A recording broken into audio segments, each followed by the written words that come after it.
There we go. That's much more comfortable. Hello, everyone.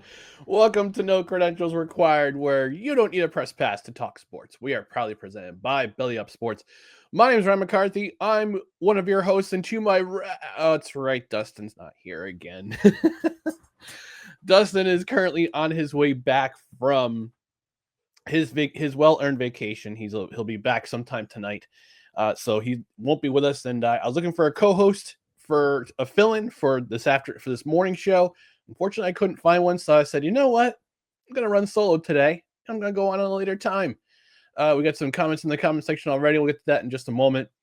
But first, let me go ahead and just remind you about our social media network channels.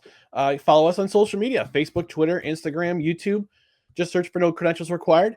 And also check out our other podcasts and written articles at bellyupsports.com. And on the podcast side, subscribe to the podcast wherever you listen to podcasts. And that includes on Apple Podcasts, Spotify, Spreaker, Amazon Music, iHeart, TuneIn, Pandora, our YouTube channel, and Podbean, which is our podcasting host. And also, don't forget to hit that notification bell on Twitter and on YouTube so you know when we go live, so you know when there's new videos that go up, and also just for general announcements about the show. Rate and review on the podcast side. You can rate and review, 5-star comment. A 5-star rating would be helpful. Leave a review on platforms such as Apple Podcasts, Podchaser, Good Pods, and also leave a comment if you're on Spotify. You can leave comments, and also if you're on the YouTube side, if you're on Belly Up Sports, which is where this program is replayed on delay. Leave a comment in the comment section. What do you think of the Giants-Eagles game? Give me your biggest upset prediction for NFL Week 6. Talk about the Major League Baseball playoffs, which I'll touch on briefly, but it's just about one team only.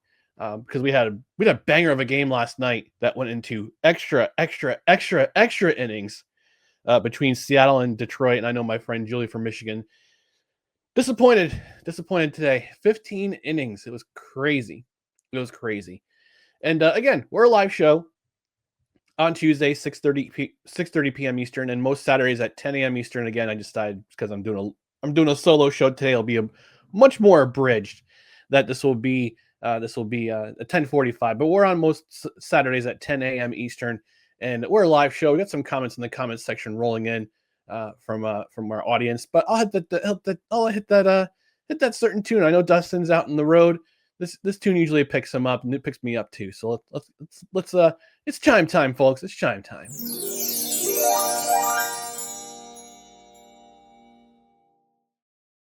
I got some comments in the comments section from Eli Betts, one of our newer viewers, saying JETS, Jets. Sad. He also said I would have gladly jumped on and embarrassed myself. Well, I mean, I reached out to some people and they weren't available or just didn't get a response. So I just figured, you know what? Let's run it solo. Let's have an abridged show. Usually we go about an hour and change, but I'll try to keep it within 30 to 45 minutes. Eli says the Eagles are frauds, which makes me think the Broncos beating them as a fluke. And it says it gives me even more hope for tomorrow. Yeah, I mean, Jets game, we'll see. I'll talk about that. I'll talk about some of the other games in Week 6 in just a moment because this is not my Jets podcast. This is mostly my regular podcast where we talk NFL in general. So let's talk about the Eagles game on Thursday night. The New York Football Giants, ladies and gentlemen, they upset the Philadelphia Eagles on Thursday night, 34-17. Wow, that's an upset. That's probably one of the biggest upsets we've had so far this year coming into this game. And coming into this game, the Philadelphia Eagles, they were 7.5-point favorites. 7.5-point favorites coming into this game. And both teams are coming off a disappointing loss on Sunday afternoon. The Eagles blowing an 18-point lead blowing a 15-point lead. 14-point lead. No. 14-point lead. Oh my gosh. I need some coffee, ladies and gentlemen. I like some coffee right here. It's also cold in upstate New York right now. Weather's starting to turn. So I'm a little cold. My hands are a little cold, so I'm my concentration's a little off. So forgive me if I stumble and I bumble a little bit going through talking about this game. But yeah, both teams were coming into this game coming off disappointing losses. Eagles blowing a 14-point lead against the Broncos on Sunday, and their defense absolutely not showing up in the fourth quarter and letting that lead slip away, while the Giants facing a Saints team that was they were ain't at that point. They had no wins going into the game. Spencer Rattler had 0 wins as a starting quarterback in the NFL since he was drafted last year. But the Giants basically became a bakery in the Superdome on Sunday, and they were having out turnovers left and right. A couple interceptions by Jackson Dart, that fumble by Cam Scatteraboo that was returned for a touchdown by the Saints defense, basically sealed the game for the Saints against the Giants. So, and again, the Giants had a sizable lead as well. They were moving the ball, and they just disappeared at the worst time. This is a young team. This is a young team that's still learning. They're still getting their feet under them, especially with a rookie quarterback and a rookie running back in your backfields. He needs to learn how to handle the ball better, and Jackson Dart needs to learn some better pocket presence. But that's neither here nor there. But that was Sunday, and this was Thursday's game. And I believe that this win by the Giants, it was predicated mostly on their defense. Their defense showed up on Thursday night. The Eagles, the once vaunted rushing attack by the Eagles, who were second in the league last year. They were averaging 4.9 yards per rush last year. They were second in the league in total rushing offense, only to the Ravens. They had over 3,000 yards last year rushing, and 2,000 of those yards were by Saquon Barkley. Literally and figuratively speaking, 2,000-yard rusher. Everybody else helped pitch in and run for over 1,000 yards. Last year they averaged 4.9 yards per rush. On Thursday, the Giants on 20 rushes allowed 73 yards. 73. I mean, granted, you got one of the best defensive lines in all of football on your interior with Dexter Lawrence. You also got Thibodeau. You got on the other side Brian Burns. You got Abdul Carter. You got a pretty solid defensive line in front of you. And if you can control the tempo on the ground, you're gonna have a good chance to win this game. But this Eagles team, which was special last year, that for whatever reason this year, I don't know what's going on. They can't seem to get it going. And I talked about this on Tuesday's program with Jared from Corner Booth. So shout out to Jared from Corner Booth. Thanks for filling in on Tuesday. We talked about this team and how they had their offensive struggles last year, going up into week 6. Same thing's happening this year, but it's not so much happening on the rushing on the passing side with Jalen Hurts. It's happening on the rushing side with Saquon Barkley. I don't think he's getting enough carries. I don't think he's getting enough touches. And this Barkley was brought in to take the load off of Hurts. We saw what Jalen Hurts was in 2023 without Saquon Barkley in the backfield. He's okay, just an okay quarterback. With Saquon Barkley, he was much better.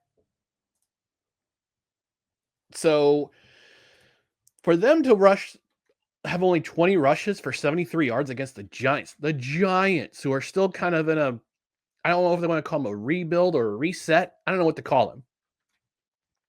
But 20 attempts, 73 yards, 3.7 yards per rush.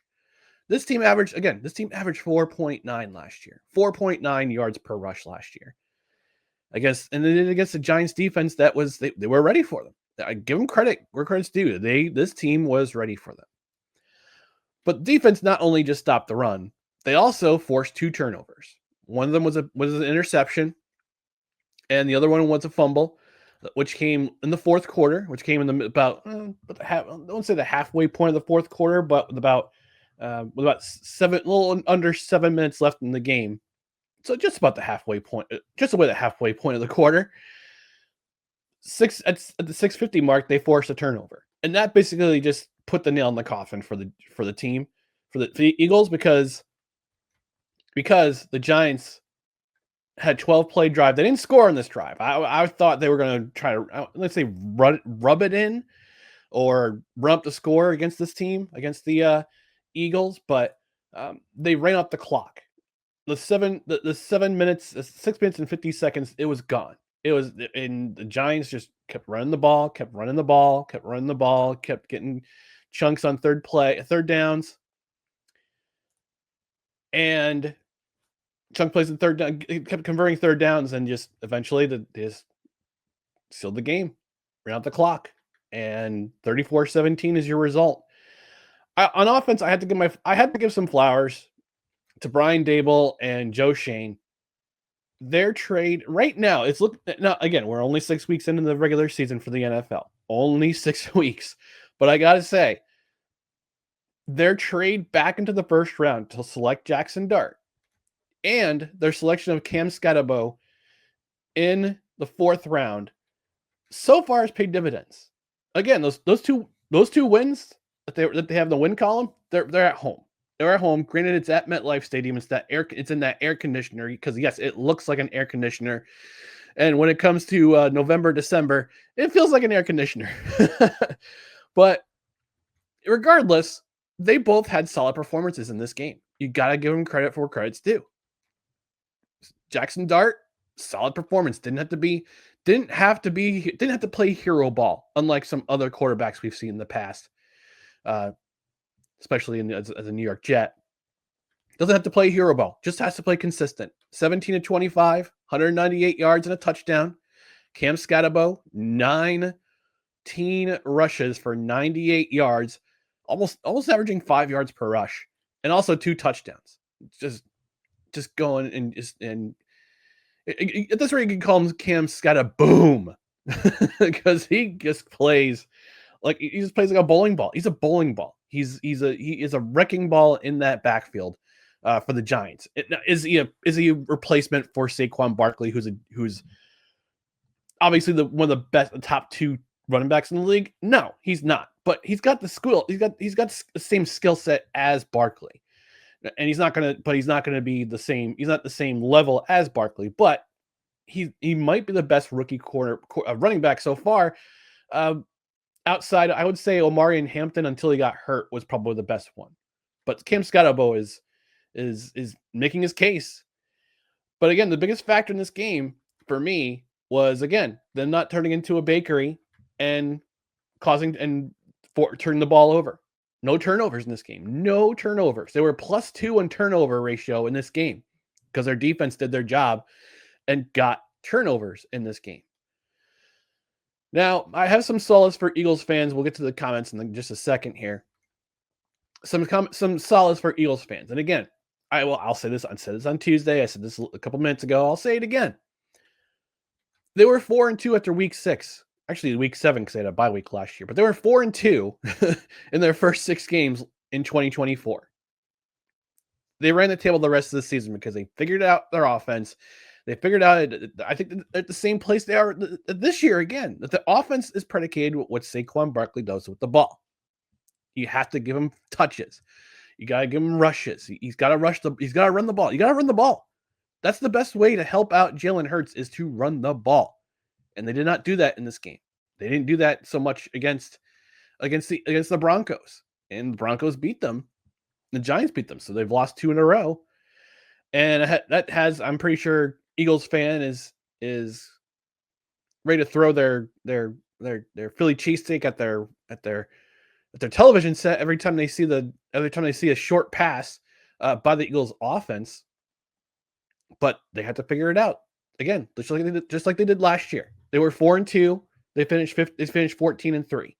They went on I think a 11 game winning streak before they got beat by Washington, who was getting themselves a wild card, and they won their last 2 games at home. They won their last 2 games to close things out. So, and that was without Jalen Hurts in the lineup because he had a concussion issue, or he had a concussion diagnosis. So, I think the Eagles will figure it out.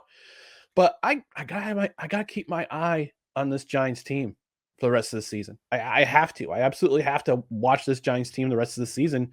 Not because I'm a forlorn Jets fan whose team just doesn't show up in the second and third quarter, and they always score touchdowns in garbage time. And their Super Bowl was basically week 1 so far against the Steelers.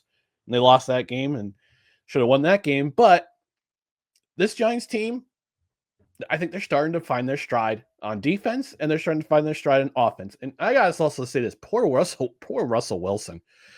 Oh my goodness, Russell Wilson had to go in for a play, and it was obviously incompletion. We know what he struggled in his games previous, but before they put in Jackson Dart, especially against Kansas City on Sunday night. But man, that MetLife crowd booed him lustily after that incompletion. And then Jackson Dart came on the field. And there's also some sort of controversy with Dable. After Jackson Dart got hurt, he was slow to get up after running for a first down, or after a running play that he made. And he went to the medical tent to check on Jackson Dart, and there was some controversy of whether or not he forced him to go back in the game. Not that it mattered because he still played well, but the Giants addressed it. They talked about it. They put out a statement yesterday talking about this game. If I bring it up right now, do some real-time research here. And the statement is as follows. A statement from John Mara, released yesterday at approximately 3:20 p.m. Eastern. Of course, it's a Friday news dump, so it says, I quote, "I spoke with Coach Dable this morning about approaching the medical tent last night. While I firmly believe, as he stated, that he was not trying to influence the process in any way, he understands that the appearance of going to the tent is inappropriate. We have protocols in place as a league to ensure player safety, and we need to allow our medical staff to execute those protocols without interference. We understand the situation is under review by the NFL and the NFLPA, and obviously we will cooperate fully." Close quote. So basically, yeah, Dable went to the medical tent to check on Jackson Dart. Whether or not he had any influence on him going back in the game, we don't know. We're only going to hear what Brian Dable has to hear and what John Mara has to say in a statement released on social media at 3:20 p.m. on a Friday afternoon which is when, again, if you follow politics, that's the news dump. News dump always comes in Friday afternoon. It's always late in the afternoon because everybody's going home. Nobody cares. And for this to happen, and for the Giants to say, "Yeah, we messed up. We didn't. The optics were bad. We got it, and we feel bad because we got caught." So there it is. We're under investigation. We get a fine. We get a fine. If we don't, not a big deal. All right, let's go to the comment before we take a commercial break. Let's go to the comment section. Let's see what the cred heads have to say here. James checking in, big Eagles fan, saying Thursday night was not a good night to be me. Well, I think between the Eagles and your San Jose Sharks losing to the biggest Golden Knights again in regulation, yeah, not a great night. So swap out Patullo for anybody else. Dougie P said he'd be willing to join up. Yeah, Patullo, I believe is the offensive coordinator. Remember, Kellen Moore had his struggles last year too. They put it together. As for this guy, Patullo, I don't know. Let's see if he has a come to Jesus moment with Coach Sirianni and see what the Eagles do. Eli saying turnovers? What are those? Turnovers are these delicious little desserts, not desserts, but breakfast pastries. Eli, you find them in stores. Sometimes you call them bear claws. But no, Eli's a Jets fan like me, and the New York Jets have no turnovers. And I looked at the stat. I counted. I literally counted. I went to NFL.com. I went to their statistics section. I looked at the interceptions.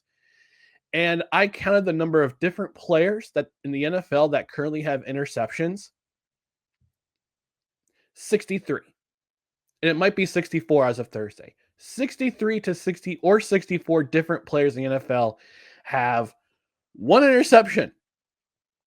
The Jets have no turnovers this year. The first team in league history to start 0, or the first team since 1933 to start 0-5 and have forced no turnovers. Eli Betts saying Cam Scotabo is legit. Yeah, I mean, hopefully he doesn't get hurt. Omari Hampton's out for the next 4 games minimum. And Cam Scotabo could launch himself into the conversation for Rookie of the Year. Although I think Emeka Egbuka from the Buccaneers, now that Mike Evans is going to be out again, we'll talk about that in just a little bit, and Chris Godwin's out for a little bit, Baker Mayfield is going to be thrown to him a lot. And the Buccaneers better adjust and figure out some other guys to throw to, because they're going to be focusing on him, on Egbuka for at minimum another 2 or 3 games. Eli asking if Cam Scotabo is the best rookie running back so far. I gave my case to Omari and Hampton, but again, he's out for the next 4 games. So Cam Scotabo is going to make his case for them to do so. Also says Dart needs to slide too. Yes, he does. These rookie quarterbacks, they need to slide. Tua slides now. Remember Tua and all his concussion issues because he didn't slide. He went head first. Snowman checking in from Indiana saying, hey, what's happening, Snowman? Marks on Media reposting our stream. Thank you, Marks on Media, for reposting our stream on Twitter. We do appreciate you. Nik Bonitto has from the Denver Broncos. I almost called them the Colorado Avalanche. The Denver Broncos has as many sacks as the entire Jets defense. Yes, we'll talk about him in just a little bit too. JJ coming back and get that sack number up. Yep. Jermaine Johnson's coming back on Sunday. Praise the Lord. Pass the biscuits and the turnovers. And Eli saying, Egbuka, man, I can't believe Carolina took Tate over Egbuka. Did you mean McMillan? Tet McMillan?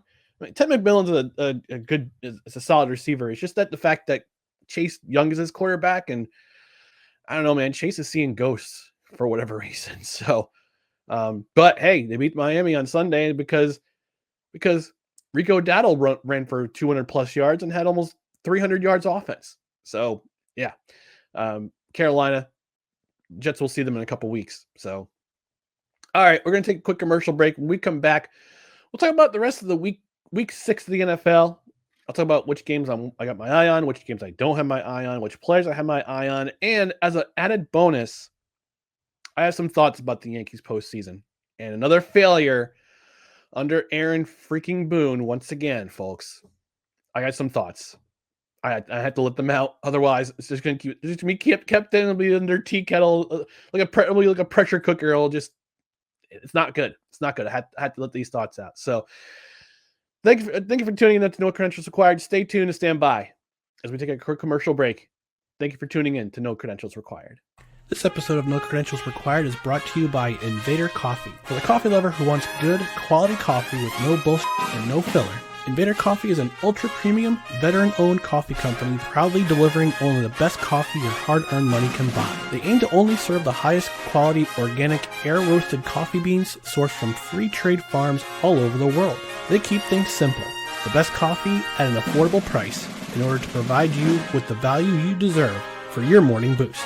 100% fair trade, 100% organic coffee beans, 100% air roasted, 100% money back guarantee. Visit invadercoffee.com, enter promo code BELLYUP at checkout, and receive 15% off your order. That's right, folks. Invader Coffee. Invader Coffee is one of our, actually, they are our oldest affiliate with No Credentials Required. They've been with us since practically the reboot of this show back in I want to say November of 2020. But like every product on this show, we want to sample it first before we give them our seal of approval. And Invader Coffee ordered a bag of coffee. The coffee's legit, and they've got all sorts of different flavors, all sorts of different blends. They have cold brew. You can order individual cans of cold brew, or get a case of their cold brew, which is also delicious. But they also have seasonal flavors. They've got their regular roasts. They've got light, medium, dark. You can also donate a bag of coffee to a deployed military member, because nothing says low morale than a crappy cup of coffee on the battlefield. Am I right? Am I right? But Invader Coffee, again, Invader Coffee, they are veteran owned. They are a veteran run company. And we appreciate, I mean, I'm somebody who comes from a family who has had military. I'll appreciate and support any military run business. And this is a great military business, a military, great veteran owned business, which is Invader Coffee. And this morning, I am drinking their newest blend, their newest limited release blend, the Wallace Scottish Brandy Blend, which I have in this mug and also in the rest of the Fresh Press I have next to me. And this is the description from the website, which says, experience our newest creation, a smooth, full-bodied roast with syrupy notes of sweet maple and creamy butterscotch candy. This indulgent limited edition blend is perfect for slow mornings, an afternoon pick-me-up, or as a dessert coffee to end the evening on a rich note. And I pre-ordered this blend. It came to my door. It was at my door yesterday afternoon. And thankfully we have a show today, and I wanted to give it a try. So yes, Invader Coffee, excellent stuff. I'll give it a try right now. Oh yeah, yep. There's that butterscotch. It's great stuff. And on the cover, it's a big old sticker of William Wallace riding through the Highlands of Scotland. But yes, what you want to do? Here's what you want to do. Our link's in the description. It's our affiliate link. So every order that comes in from Invader Coffee that you use with our link, we get a little bit back. We get a little bit of commission, not going to lie, but it helps support this show. So use our affiliate link. In addition to that, you can also use promo code BELLYUP at checkout. You get 15% off your order. So you can save a little bit on shipping. It comes to your door in a matter of 3 to 4 business days after you order. So if you order today, the business order it goes through the next business day. So it'll be on Monday, unless they took Columbus Day off. Then it'll be on Tuesday. But it'll be at your door in a matter of days, not in a matter of weeks. And you're gonna want to drink this coffee black as is, no sugar, no creamer, straight up as is, because it's that good. The blend is that smooth. The air roasting system they use, it makes it really, really smooth. So again, use our affiliate link in the description, whether on the podcast side or Facebook or YouTube. Gives this show a little bit more, gives back to this show. And also use promo code BELLYUP at checkout, which goes to our network. And we get 15% off your order. And of course, everything we tried on this show, every affiliate deal we have, because we tried out first before we advertise, gets the no credentials required seal of approval. There's good old Puppers right there. He's a good boy. All right, let's go move on to week 6. Week 6 in the NFL. We're already at week 6, which is a crazy thought. And I'm going to start off with the most intriguing matchup. And since Dustin's not here, I'm going to indulge my audience, myself. Indulge mostly myself with two intriguing matchups. And obviously the first one is Detroit at Kansas City. It's the Sunday night game. And right now, the Detroit Lions, they're a wagon. They're an absolute wagon right now. The Lions, after the week 1 loss in Green Bay, which was disappointing, they're on a 4-game heater. They're averaging 40 points per game in that 4-game winning streak. 52, 38, 37, and then, I'm sorry, 40, was it 41? Hang on, I'm checking. But they scored, they scored 34, excuse me. Okay, it's 34. And then last week, 37 against the Bengals. So they scored, their last 4 games, they scored an average of 40 points per game, roughly 40.25. I did the math. We thought that their offense would be missing Ben Johnson. Nah. After that, I think that typically week 1 now with only 3 preseason games, that's another preseason game. Let's be honest. But this matchup intrigues me because the Lions are coming off on a 4-game winning streak.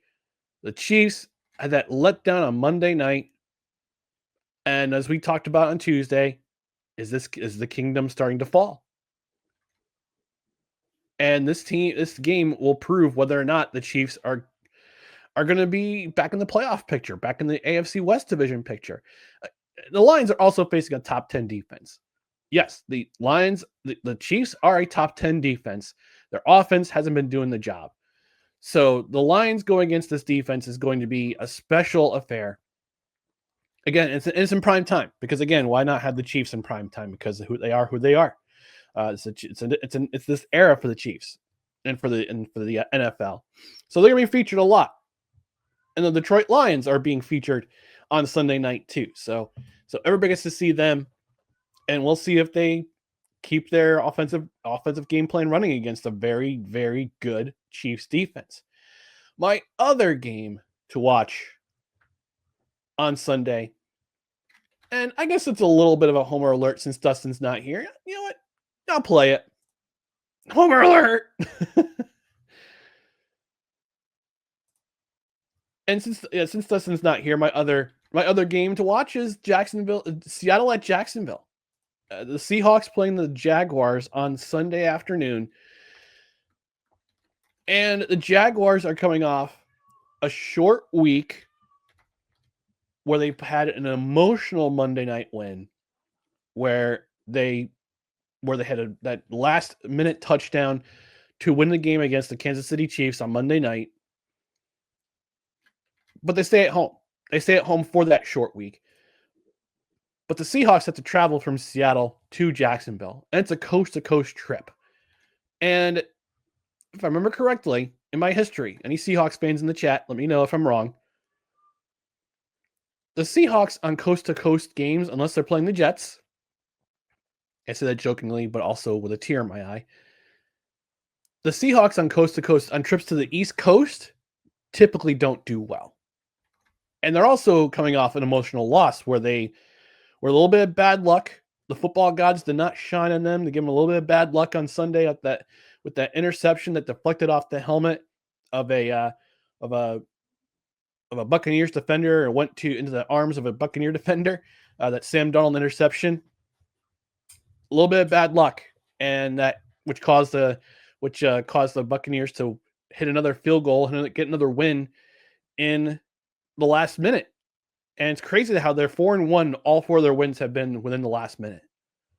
So, yeah, this is going to be an intriguing game for me because both teams are coming off emotional games. One coming off an emotional win, one coming off an emotional loss. So we'll see we'll see how each team handles Sunday afternoon.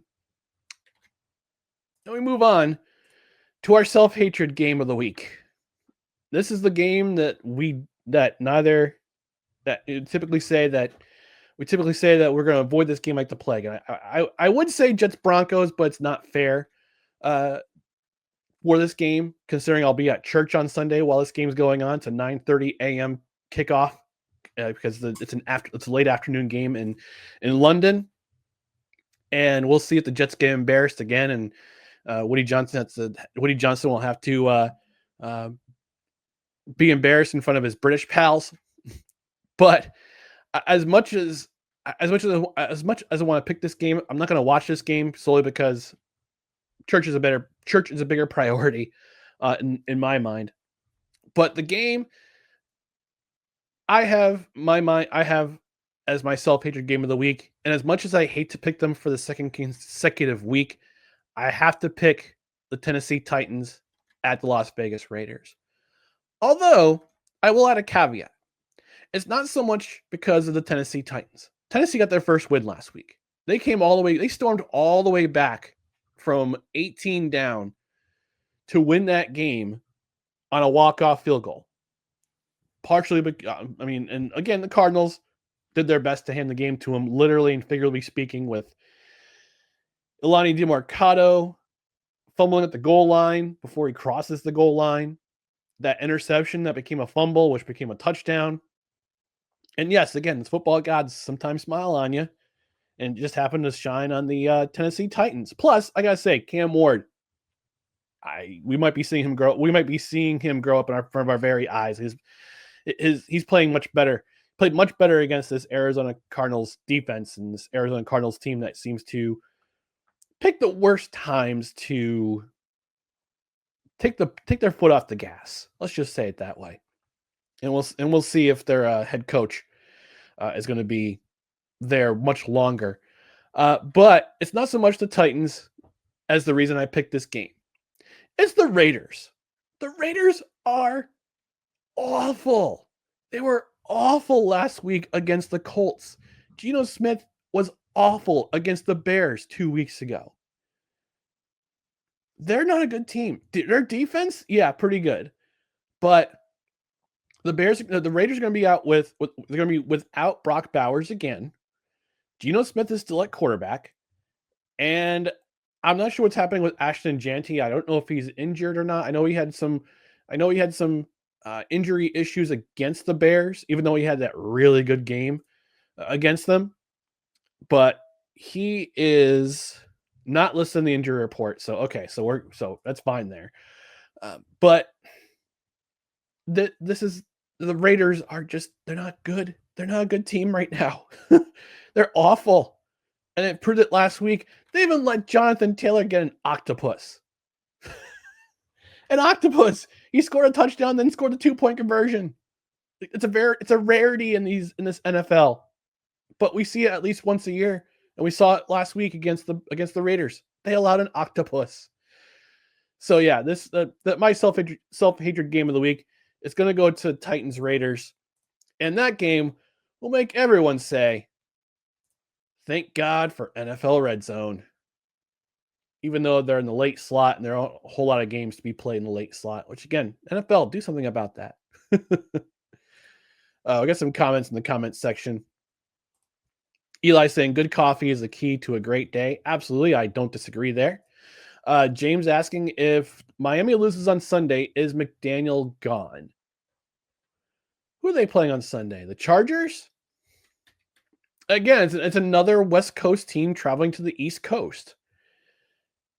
And the Chargers are struggling right now. They got injury issues. So if they lose on Sunday, I don't think McDaniel's gone. If McDaniel's gone, who are you going to replace him with? Honestly, I don't know who you replace him with in terms of an interim coach. Because last year, Robert Saleh was the first head coach fired in the NFL after week 6. And they replaced him with Jeff Ulbrich, who was calling the defense, and the defense was playing pretty well. And as soon as Jeff Ulbrich went to double duty, that team just floundered. Absolutely floundered. And of course, didn't help that Nathaniel Hackett was trying to call plays for the team, and Aaron Rodgers was supposedly overriding all of his plays that he's calling in. But anyway, back to Miami. If they lose on Sunday, is McDaniel gone? I don't know. I think they let him ride out the rest of the season. But hey, anything could happen. See if Stephen Ross decides, if Stephen Ross is impatient as Woody Johnson was at the third of the way point last year, then maybe we'll see. Eli saying someone is getting fired. The Jets are blown out. Somebody's getting demoted. I don't know so much fired, but I would say demoted.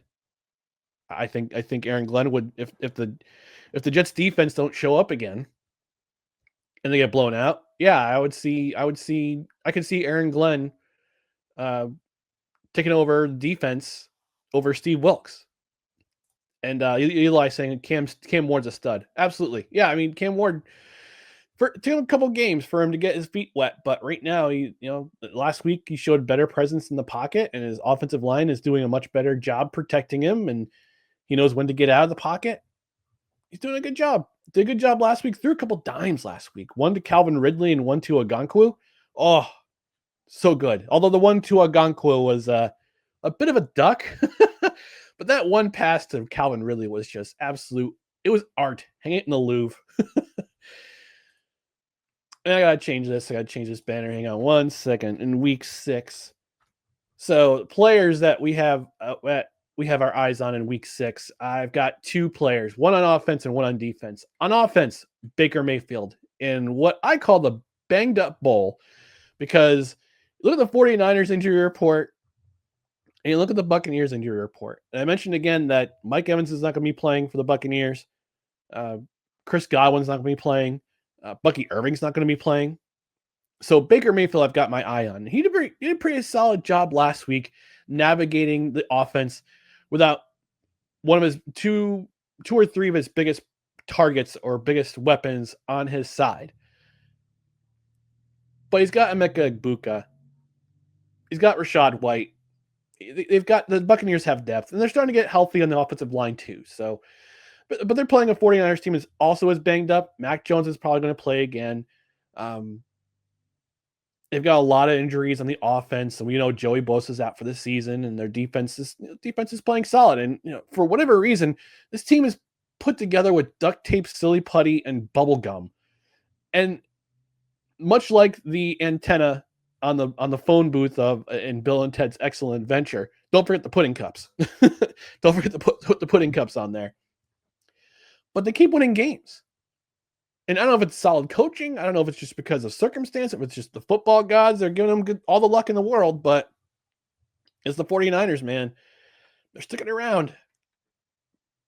How long they'll stick around for, I don't know. Will all the injuries come back to bite them in the butt? We'll see. We'll see. But I got my eye on Baker Mayfield on offense and on defense because, as our friend Wise likes to say, can't have him locked up. He's important to the defense. No, you can't. And you can't lock up Nik Bonitto. Eli mentioned in the comments about him having more sacks in the Jets defense so far this year. I think he's going to have a great game against the Jets. I'll be honest. I mean, it hurts my heart to say so because I'm a Jets, again, forlorn, long-suffering Jets fan who's kind of down on his team right now. And they're going to London. They're going to be playing in front of a raucous crowd at, I believe it's Tottenham Stadium, if I'm not mistaken, because they played at Wembley last week. So this week they're at Tottenham Stadium, and which I'm sure all the Hotspurs fans are super excited about. But this is going to be a more active crowd than what the Jets have seen and heard at MetLife in their 3 games they've played at home. Because typically at home, the last 3 games, the first 3 games of this season, they've had Steelers fans outshine them. They've had Bills fans outshine them. And especially last week against the Cowboys, they had Cowboys fans outshine them. But it's going to be in a crowd that is going to be hyped because there's NFL football coming to their stadium. And Nik Bonitto, who I think is under the radar, one of the best defensive players in the NFL, he's going to have himself a game. He's going to have himself a great game. And he's going to be a major factor in this game unless he suffers an injury, which I don't wish injury upon any player in the NFL, period. Especially when they're playing my team. But Bonitto is going to have, I think he's going to have a great game against the Jets on Sunday, even though I won't be watching this game, but I'll look at the score line to see how many sacks he has, how many tackles he makes, and see if he makes any difference on turnovers. Because that defense, that defense of the Broncos they're solid. It's a solid defense. It's a solid unit. James saying Tottenham fans don't have much to be excited about anyway. I wouldn't know. I'm not following the EPL. Sorry, James. This is not an EPL program. Oh, goodness. All right, we're moving on. And I would have a Cut the Breaks challenge graphic made up, but I forgot to ask my esteemed co-host who his picks are for the Cut the Breaks Pick'em challenge this week. So I'm going to release the graphic tomorrow. Once I get an idea of who he has as his picks, I won't release my picks just because it's not fair for me to release picks before he gets his picks in. So I'll put our picks up on social media tomorrow. Sometime tonight because he gets home tonight. Maybe I'll send him a text and while he's taking a nature break or getting something to eat while he's on his way back from his destination to give me his picks for the Cut the Breaks Pick'em Challenge, which is presented by Royal Retros. Royal Retros, the king of throwbacks. Get 15% off your order with promo code CREDHEAD at checkout for all sorts of gear from leagues past and also from also from defunct teams and teams that never existed and past leagues. It's fun. It's good. It's good. But it's a really cool website. They got lots of cool gear. I'd check them out. RoyalRetros.com. King of throwbacks. Promo code CredHead at checkout. All right. Got one or two more segments before we get out of here. So I'm going to try to keep it within half an hour, 45 minutes, but we've gone over the 45-minute mark. And that's okay. But I have to address this another postseason failure under Aaron Boone. And for the third time in 4 seasons, the Yankees have been eliminated from the playoffs. And actually, I should say I should say the 7th time, the 6th time in the last 8 seasons, or 7 seasons, the Yankees have been eliminated from the playoffs, falling short once again of the goal of winning their first World Series since 2009. While it was fun dusting the Red Sox in 3, this series against Toronto was like watching a horror movie. At times you had to watch this game through all 4 games through your fingers, like your hands to your face, watching it through your fingers because of the Yankees giving up run after run after run after run to the Blue Jays, especially in the first 2 games of this series. The first 2 games were a nightmare to watch. From the 8th inning of game 1 on through the end of game 2, it was an absolute nightmare if you were a Yankee fan. All the issues that the Yankees had this season came back to haunt them against Toronto. And it all, again, been saying this all year, it all starts at the top with Aaron Boone. All starts at the top. He's so married to the analytics, he doesn't know when to keep a struggling player out of a lineup. And he did the same thing in this playoff, in the playoffs, in both the divisional round and the wild card. When I looked at the numbers of the lineups, our lineup after the playoffs, the Yankees lineup after the playoffs, Aaron Judge, he did his job. He finally showed up in the postseason. He basically carried this team he basically carried this team in game 4, game 3, excuse me, of the DS. Carried that team and did a pretty solid job in game 4 as well. Went 2 for 4. Had an RBI, but it wasn't enough. But when I looked at the rest of the lineup, it was truly shocking. Truly shocking. Trent Grisham, Jazz Chisholm, and Anthony Volpe, who I'll talk about more in a moment, they all hit under 200. And yet Aaron Boone kept them in the lineup. He's been doing this all season when they've struggled. I mean, Trent Grisham, he has spots. God bless him. Same with Jazz Chisholm. Although after the All-Star game where he went to the home run derby and then struggled from the onset afterward. And Anthony Volpe, who, my God, his season was just such a roller coaster to watch. These guys struggled in the ALDS, and yet Aaron Boone sticks with them every single time. And here's one example of that. Trent Grisham, I think he hit 194 in the ALDS. You know who's sitting on the bench? Jason Dominguez. Jason Dominguez has been sitting on the Yankees bench the last 2 seasons in the playoffs, and Aaron Boone has scarcely used him. Didn't even use him in this playoff, even when Trent Grisham was having his struggles. But you can't take Grisham out, take Grisham out, have Judge play center field, and have Dominguez play right. Can't do that. You can't make a simple adjustment. You're still married to the analytics, Coach Aaron Boone. It's ridiculous. When Volpe was asked how he felt after the series, he says he was shocked. I'm sorry, excuse me? But if you look at his body language, and the clip's up on Twitter, I believe it was Eric Katz from Belly Up Sports who quote tweeted it and said something about it. And I followed up.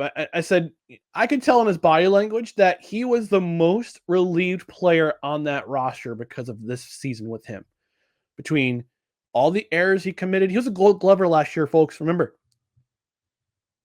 Anthony Volpe was a Gold Glove shortstop last season, and he committed the most errors by shortstop, I believe, in Major League Baseball this season. And his bat just fell off the face of the planet too. And even after the whole torpedo bat controversy that we had early in the season when the Yankees were mashing all those home runs against the Milwaukee Brewers, who are now one game away from going to the league championship series in the National League, his bat fell off, and again, you can't take him out of a lineup for a night, can't make him play, can't force him to go down, you can't call him down to AAA to maybe work on some things. We can't do that. They hurried him too soon. And the Yankees have some issues to address in the offseason. That's another show. It's going to be another, that'll probably be a 10 good minutes plus when my co-host returns. We'll talk about their struggles and what they need to address in the offseason. But in the meantime, the Yankees have to sit and mourn about what happened and how they let a 7-game lead at the end of May evaporate in front of their very eyes by the same team that Bronco busted them throughout the season and into the playoffs. They got to sit and mourn with that for a little while before getting back to work and figuring out what to do in the offseason. And by the way, if you're a New York Yankee, if you're on that team, if you've been a member on that team, if you were a member of that team in 2022, in 2024, and this season, how pissed off how pissed off must you be seeing that the last 3 playoff eliminations have been at home in front of your fans? That should fire you up to be better next season. Unfortunately, and I found a meme this morning from the great Joe Torre, who was quoted as saying this. And I mentioned this back in late July when the Yankees were having their struggles. And again, we're all doing the fire Aaron Boone thing. There's got to be a change. We can't stay the course. This Yankee team's got to be better. I was mentioning how he was managing out of a place of entitlement and not with some fire under his rear end. Joe Torre said this. And again, I'm not sure. I just saw the meme. I don't know if he was on a program, if he was on a radio show somewhere, but this is what he said. And I quote, "I'll be blunt. The Yankees have forgotten what it means to earn greatness. Wearing the pinstripes doesn't guarantee a World Series anymore. Until they play with hunger, not entitlement, they'll keep falling short." Close quote. Oh, hey guys, it's Ryan from the future here. Yeah, apparently Joe Torre never said that. Sorry, my bad. Amen. Amen. Amen. I mean, aside from Aaron Judge, who I know for a fact that he takes playing with those pinstripes on as a badge of honor, and he will do anything to make sure that this team stays up, keeps winning, keeps going. As for the rest of the squad, and including their manager, they just seem entitled. There's no hunger. There's no hunger to play better, no hunger to win. I'm sure I'll if a player ever reaches out to me and says, "No, you're wrong. We had that hunger." Where was it? Where was it? Honestly, where was it? So, Yankees got a lot to think about in the offseason to figure out what they're going to do to hopefully win a World Series next year, because I believe this is the longest the Yankees have been without a World Series title in their history. Because they went from 63 to 77, that was 14 seasons. 77 to 96, that's 19 seasons. Okay, so we're coming up close. We're at 16 right now. So, and to Hal Steinbrenner, like, grow a set, man. Like, say something to the fans that make them believe that you want to win, like your dad did. I know we had this nostalgia about George being George and how he would clean house and do things differently if he was still alive. And I know Hal does things differently. He's more focused on the bottom line and how the Yankees can make a profit. But man, say something. Come out and say something to the fans. And don't be apologetic about it. Don't be with a hat in hand and saying, "Well, I'm sorry about the season, how things went. We should have done better, blah, blah, blah." Like, no, I want to hear it in your voice that you're passionate about bringing a title to the Yankees, about bringing a World Series title back to Yankee Stadium. I want to hear it. I don't want to see it in a statement. I want to hear it from your voice. I want to hear you say it from your chest, man. Say you're going to be better. Say we're going to win a title. Or there's going to be changes. Just want to hear him say it. All right, we're going to move on to our final segment, our favorite athletes to wear number 73. And again, I didn't get anything from Dustin because that's on me. That's on me. That's on me. That's my fault. I forgot to reach out to him. I figured, you know what? Let him go on vacation. Let him have a good time. Let him not think about the podcast for a bit. But my favorite number 73, I'm going to play it again. Homer alert! My favorite number 73 from my New York Jets. Hall of Famer, 4-time Pro Bowler, 2-time All-Pro, 1981 Defensive Player of the Year, Joe Klecko, number 73, defensive lineman, defensive tackle, nose tackle, defensive end for my New York Jets. Part of the New York Sack Exchange that included Mark Gastineau, Marty Lyons, Abdul Salam. That was in the early 80s. This was the team that made me fall in love with the New York Jets. This New York Sack Exchange team was my favorite team of the New York Jets era, aside from the Kenny O'Brien years and the Herman Edwards era with Curtis Martin, Chad Pennington, and et al. But this team, they represented they represented that green. They at Shea Stadium and then later at Giant Stadium. And last year, finally got inducted to the Hall of Fame, but he was an absolute wrecking ball on that defensive line for the New York Jets in that era. And they should have won a Super Bowl. Oh my gosh. They came close numerous times to going to the Super Bowl in that Sack Exchange era of the 1980s. 81, they missed the mark. They were playing the Mud Bowl in the Orange Bowl in Miami. I still think Don Shula's laughing somewhere in purgatory or elsewhere about that game, not putting the tarps on the field so the field becomes mud. The 85 season, 86 season, a double overtime loss to the Browns. Man, that era, they would have won they should have won a Super Bowl in that era. But Joe Klecko, let's read some stats, folks. His first season, he's at Temple University. Didn't play his first season with the Jets until 1977. And if I remember correctly, any Jets fans in the comments section, just let me know if I'm not correct. I believe after he played at Temple, he played semi-pro ball for a couple seasons, and then went to play for the New York Jets. Started in 1977 at the age of 24, which is for a rookie year. I mean, it's pretty old now. I mean, I think rookies now are playing 20, 21, coming out of college and playing in their early 20s. Joe Klecko was in his mid-20s when he started his first season with the New York Jets, and he made an immediate impact. 8 sacks that season in 13 games played, started 6 games, had 8 sacks. And then his sack total just kept getting plateaued for a bit, had 8 sacks in 78, 7 in 79, 1980, 10.5 sacks, 1981. That was when the Sack Exchange came into its own. Joe Klecko had 20.5 sacks that season in 16 games. Incredible. Almost at the league record for sacks in a season. It was named All-Pro that season, went to the Pro Bowl, was named the UPI Defensive Player of the Year, finished second in AP voting for Defensive Player of the Year. But he was a legend, man. I mean, he was a legend. Part of that Sack Exchange defense.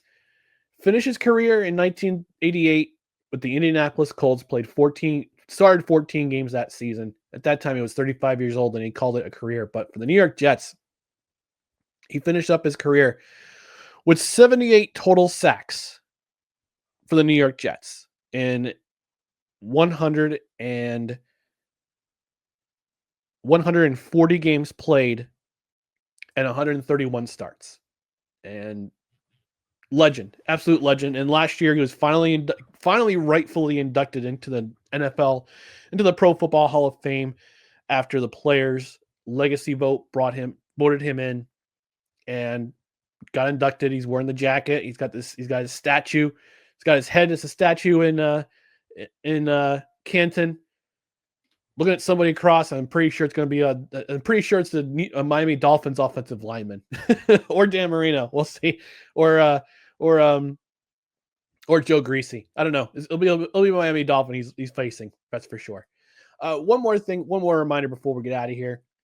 Just want to remind you about Dustin's fundraiser for Extra Life, which is benefiting the Children's Hospital at Albany Medical Center. He'll be live streaming or attempting to live stream video games for 24 hours on Saturday, November 8th. So in roughly a month, he'll be live streaming on his Twitch channel, which is right there. Twitch.tv/eldusto67.